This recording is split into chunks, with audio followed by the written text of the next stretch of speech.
தளபதி மேலே மக்களுக்கு இருக்கிற நம்பிக்கையை எப்படியாவது உடைக்கணும் அப்படின்னு சொல்லிட்டு திமுகவின் ஊப்பிகள் நாம் தமிழர் கட்சியினுடைய தம்பிகள் தொடர்ந்து சில வேலைகள் பார்க்குறாங்க. தொடர்ந்து ஒரு பொய் பிரச்சாரங்கள் பரப்புறதை நான் பார்க்க முடியுது. அவர் திரும்பவும் படம் நடிக்க போகிறாரு, அவர் ஓட்டு பிரிவு தான் வந்திருக்காரு அப்படின்ற பல விமர்சனங்களை வைக்கிறாங்க. அடுத்த வருஷம் அதாவது 2026 தேர்தலுக்கு அப்புறமா யார் படம் நடிக்க போவாங்க, யார் தயாரிப்பாளராக போகிறாங்க அப்படின்னு சொல்லிட்டு ரொம்ப டீட்டெயிலாக நம்ம இந்த வீடியோவில் பார்க்கலாம். முக்கியமாக அடுத்த வருஷத்துலேருந்து திரு சீமான் அவர்கள் படம் இயக்கலாம், அதுக்கப்புறமா நம்ம உதயநிதி அவர்கள் படம் தயாரிக்கலாம் அப்படின்ற மாதிரி ஒரு பேச்சு அடிப்படுது.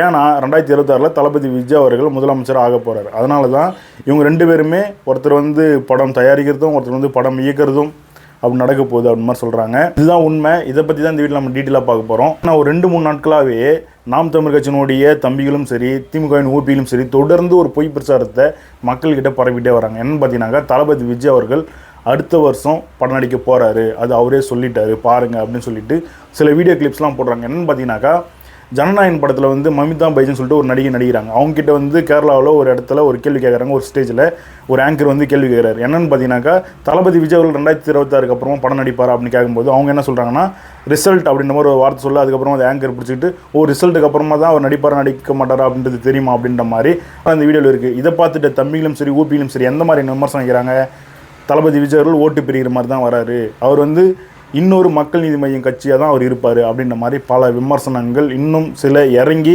அவரெல்லாம் வரதே வச்சுட்டு அவர் மக்கள்கிட்ட ஒரு கேம் விளையாடுறாரு, அவருடைய பலனுக்காக அவருடைய ஒரு எப்படி சொல்கிறது அரசியல் லாபத்துக்காக இதெல்லாம் பண்ணுறாரு, கண்டிப்பாக அவர் அடுத்த வருஷம் படம் நடிக்க போயிடுவார் அப்படின்ற பல குற்றச்சாட்டுகளும் விமர்சனம் வைக்கிறாங்க. இப்போ தளபதி விஜய் அவர்கள் படம் நடிக்க போகிறாரு, அவரே சொல்லிட்டாரு, அதுவும் அவங்க கூட நடிக்கிட்டே சொல்கிறாருன்றாங்களே. எங்களுக்கும் அதே விருப்பம் தான். தளபதி விஜய் அவர்கள் 2 வருஷத்துக்கோ இல்லை 1 வருஷத்துக்கோ ஒரு படம் நடிக்கணும் அப்படின்னு சொல்லிட்டு. ஆனால் அது நடக்க வாய்ப்பே கிடையாது. ஏன் அப்படின்னு நான் சொல்கிறேன்னா 2026 தேர்தலில் அவர் தான் சிஎம் ஆக போகிறாரு. அப்புறம் எப்படி அவர் படம் நடிப்பார்? அவர் ஒரு வேளை தோத்தா தானே படம் நடிப்பார். கண்டிப்பாக தோக்க வாய்ப்பே கிடையாது. நான் ஏன் இவ்வளோ கான்ஃபிடென்ட்னா சொல்கிறேன்னா மக்கள்கிட்ட போய் பேசி பாருங்கள். ஒரு 10 பேர்கிட்ட பேசினாக்கா ஒரு 8 பேர்கிட்ட தளபதி விஜய் அவர்கள் தான் ஓட்டு போடும் அப்படின்னு சொல்கிறாங்க. இது நம்ம இந்த இடத்துல பாசிட்டிவாக சொல்லணும், தளபதி அவர்கள் ஏற்றி சொல்லணுன்ற வேண்டிய அவசியமே கிடையாது. நீங்கள் சோஷியல் மீடியாவை பக்கம் கூட பார்க்க வேணாம். நீங்கள் போய்ட்டு மக்கள்கிட்ட ஒரு 5-6 பேர்கிட்ட போய்ட்டு நீங்கள் யாருக்கு அடுத்த வருஷம் ஓட்டு போட போகிறீங்க அப்படின்னு கேட்டு பாருங்களேன். அப்படி கேட்டு பார்த்தீங்கன்னா தளபதி விஜய் அவர்கள் தான் ஓட்டு போடும் அப்படின்ற மாதிரி சொல்லுவாங்க. அப்படி இருக்கும்போது கண்டிப்பாக 2026 தேர்தலுக்கு அப்புறமா அவர் நடிக்க வாய்ப்பே கிடையாது. அதுக்கு முக்கியமான காரணம் அவர் சிஎம் ஆகிடுவார். ஓகேங்களா? அப்படி இருக்கும்போது உதயநிதி அவர்கள் தயாரிப்பில் சீமான் இயக்கத்தில் யாருன்னா படம் நடிக்கலாம். அதுதான் உண்மை. இப்போ இன்னொரு சில விஷயங்கள் நம்ம சொல்லலாம். தளபதி விஜய் அவர்கள் இப்போ நிறைய இடத்துல பார்த்துருக்கோம், எந்த ஸ்டேஜோ அதுக்கேற்ற மாதிரி தான் அவர் பேசுவார். ஒரு சம்மந்தமும் இல்லாமல் எடுத்துன்னு ஒரு விஷயத்தை பேச மாட்டார். இப்போ எப்படி சொல்கிறேன்னா பரந்தூர் பற்றி மட்டும் தான் பேசுவார். ஒரு ஆடியோ லன்ச் பற்றி மட்டும் தான் பேசுவார். அந்த இடத்துல அரசியல் பண்ண மாட்டார். விருது விழாவில் கூட தளபதி விஜய் அவர்கள் அங்கே அரசியல் பேசக்கூடாதுன்னு சொல்லிட்டு எதுவுமே பேசாமல் இருந்தால் நான் பார்க்க முடியும். அப்படி இருக்கும்போது ஒரு படத்தில் ஒரு நடிகை கேட்கும்போது நான் 2026 தேர்தல் ரிசல்ட்டுக்கு அப்புறம் தான் நான் எது வந்தாலும் சொல்லுவேன், நடிப்பு நான் நீங்கள் பண்ணேன் அப்படின்னு சொல்கிறது முழுக்க பொய்யா இருக்குன்னு சொல்லிட்டு தான் நான் நம்புகிறேன். ஏன்னா இதை வச்சு சில பொய் பிரச்சாரம்லாம் பண்ணிட்டு இருக்காங்க இல்லையா, அதனால தான். கண்டிப்பாக அப்படி சொல்லியிருக்க வாய்ப்பே கிடையாது. ஏன்னா தளபதி தெரியும் எந்த இடத்துல எதை பேசணும்னு சொல்லிட்டு. அப்படி இருக்கும்போது இதெல்லாம் அவங்க ஒரு யதார்த்தத்துலேயோ வேறு ஒரு மைண்ட் செட்லேயோ அப்படி சொல்லியிருப்பாங்க அப்படின்னு மாதிரி தான் நமக்கு தோணுது. கண்டிப்பாக இது எல்லாமே நீங்கள் கவனிச்சிருப்பீங்க. கல்வி விருது விழாவில் ஒரு பெண் தங்கை தளபதி விஜய் அவர்கிட்ட 2 வருஷத்துக்கு ஒரு முறை நீங்கள் ஒரு படம் நடிக்கணும் அப்படின்ற மாதிரி அவங்க ஒரு கோரிக்கை வச்சுருப்பாங்க. தளபதி விஜய் அவர்கள் அந்த இடத்துல தலையாட்டி இருப்பார். அப்போ அதை பார்த்துட்டோன்னே நீங்கள் சொல்லிட்டீங்களா, திரும்ப அதற்கான விமர்சனம் வைப்பீங்களா? தளபதி விஜய் அவர்கள் பாருங்கள், நம்மகிட்ட அறிக்கையில் படமே நடிக்க மாட்டேன்னு சொல்லிட்டாரு, அந்த குழந்தை கேட்ட உடனே அங்கே பாரு நடிகன்னு சொல்லிட்டாரு, அவர் கண்டிப்பாக 2026 தேர்தலுக்கு அப்புறமா நடிப்பார் அப்படின்னு ஒரு விமர்சனம் வைப்பீங்களா? அந்த பெண் தங்கை கேட்குது, அதனால் சரிம்மா அப்படின்னு சொல்லிட்டு தலையாட்டுறாரு. அதேமாரி இந்த மமிதா பைஜன் அவர்களும் கேட்டிருப்பாங்க, அது பார்க்கலாமா அப்படின்ற மாதிரி சொல்லியிருப்பாங்க. ஏன்னா இப்போ நான் நடிக்க மாட்டேன் அப்படின்னு சொன்னாக்கா ஏன் சார் நடிங்க சார் சொல்லிட்டு அந்த கான்வர்சேஷன் பெருசாகும். இப்படி இருக்கும்போது அதே மாதிரி மமிதா பைஜன் அவர்களுக்கும் பார்க்கலாம் அப்படின்ற மாதிரி சொல்லியிருக்கலாம். ஏன்னா இல்லைனாக்கா இல்லைம்மா அப்படின்னு சொன்னாக்கா அவங்க திரும்ப ஒரு கான்வர்சேஷன் போகும். அது ஏன் அப்படின்ற மாதிரி கூட தளபதி விஜய் அவர்கள் அந்த மாதிரி கூட வார்த்தை சொல்லியிருக்கலாம். ஆனால் இது அவங்க வேறு ஒரு மைண்ட் செட்டில் இருந்துக்கிட்டு அது வேறு மாதிரி அந்த ஸ்டேஜில் சொல்லியிருக்கலாம். அப்படி தான் நமக்கு தோணுது. இவ்வளோ பேசுகிறீங்களே நாம் தமிழ் கட்சியினுடைய தம்பியிலும் சரி திமுகவின் ஊபியிலும் சரி, நான் உங்களுக்குலாம் சில கேள்வியெல்லாம் கேட்குறேன். என்னன்னாக்கா உதயநிதி அவர்கள் எப்போ படம் நடிக்கிறது நிறுத்தினார்?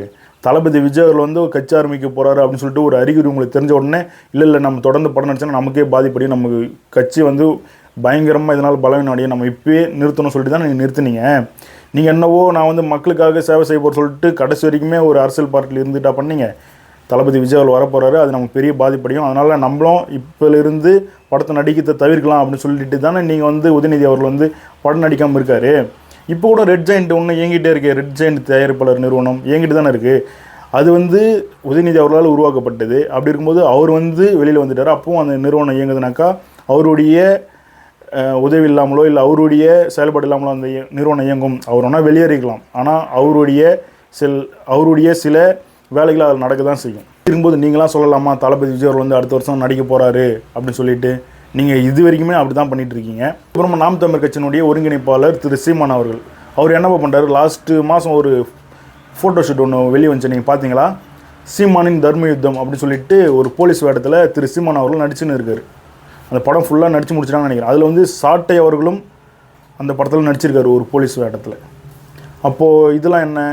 அதுக்கப்புறமா விக்னேஷ் சிவன் இயக்கத்தில் லைக் அப்படின்னு சொல்லிட்டு ஒரு படத்தில் விவசாயியாக திரு சீமான் அவர்கள் நடிச்சிருக்காராம். இப்போ இதெல்லாம் உங்களுக்கு வந்து தெரியலையா? நீங்கள் வந்து அரசியலில் 15 வருஷமாக இருக்கீங்க. அப்படி இருக்கும்போது நீங்கள் இன்னும் படத்தில் நடிச்சிட்டு தான் இருக்கீங்க. இதில் வந்து ஒவ்வொரு படத்துக்கும் ரிவ்யூ பண்ணுறீங்க, இந்த படம் சூப்பராக இருக்குது அப்படி சொல்லிட்டு. இதில் யாருன்னு பார்த்தீங்கன்னா நாம் தமிழர் கட்சியினுடைய ஒரு முகமாகவே சாட்டை அவர்கள் இருக்கார். அவர் வந்து ஒவ்வொரு படத்துக்கும் ரிவ்யூ பண்ணுறாரு. நீங்கள் ரிவ்யூ பண்ணுவீங்க, படம் நடிப்பீங்க, இயக்குவீங்க, எல்லாமே பண்ணுவீங்க. நீங்கள் பண்ணால் சரி. அதுவே ஒரு 30 வருஷமாக அந்த சினிமா துறையில் இப்போ உச்சத்தில் இருக்கிற தளபதி விஜய் அவர்கள் வந்து அதை விட்டுட்டு வரேன்னு சொல்கிறாரு. அது உங்களால் ஏற்றுக்க முடியாமல் இன்னும் ஒரு சந்தேகத்துக்குரிய ஒரு விவாதத்தை நீங்கள் ஏன் கலப்புறீங்க அப்படின்றது நமக்கு தெரில. நம்ம இப்போ வந்து இவங்க இப்போ படம் தயாரிக்கிறதோ அதுக்கப்புறமா திரு சீமானை வந்து நடிக்கிறதோ இயக்கிறதோ நம்மளாம் தப்பே சொல்ல முடியாது. ரிவ்யூ பண்ணுறது கூட தப்பு கிடையாது. அது உங்களுடைய உரிமை, நீங்கள் என்ன வேணாலும் பண்ணலாம். ஆனால் நீங்களாம் பண்ணுவீங்களாம், ஒருத்தர் பண்ணாதவர் மேலே இந்த மாதிரி பழிலாம் போடுவீங்களாம். அவர் பகிரங்கமாக நான் வந்து இதான் என்னுடைய கடைசி படம் அப்படின்ற மாதிரி ஒருத்தர் சொல்லிட்டு வராரு. இருந்தாலும் அவர் மேலே ஒரு சந்தேகம் இருக்குது. இருந்தாலும் இவர் அடுத்த வருஷம் வந்து படம் நடிக்க போயிடுவார். இவர் வந்து ஓட்டு பிரி தான் வந்திருக்கு அப்படின்ற பல குற்றச்சாட்டுகள் நாம் தமிழர் கட்சியினுடைய தம்பிகளும் வைக்கிறது நான் பார்க்க முடியுது. நம்ம சரியாக இருக்கணும் ஃபஸ்ட்டு, நீங்கள் சொல்கிற குற்றச்சாட்டுகளாம், அப்புறம் தான் அதை ஏற்றுக்க முடியும். நீங்களே அப்படி தான் இருக்கீங்க. அதை வச்சுக்கிட்டு மற்ற மேலே எப்படி நீங்கள் வந்து குற்றச்சாட்டு வைக்கலாம் அப்படின்றது தான் என்னுடைய கேள்வியாக இந்த இடத்துல நான் பதிவு பண்ணுறேன். இந்த வீடியோ பற்றி உங்களுக்கு ஏதேனும் கருத்து இருந்தால் கமெண்ட்டில் சொல்லுங்கள். நம்ம சேனலை சப்ஸ்கிரைப் பண்ணிவிடுங்க. நன்றி.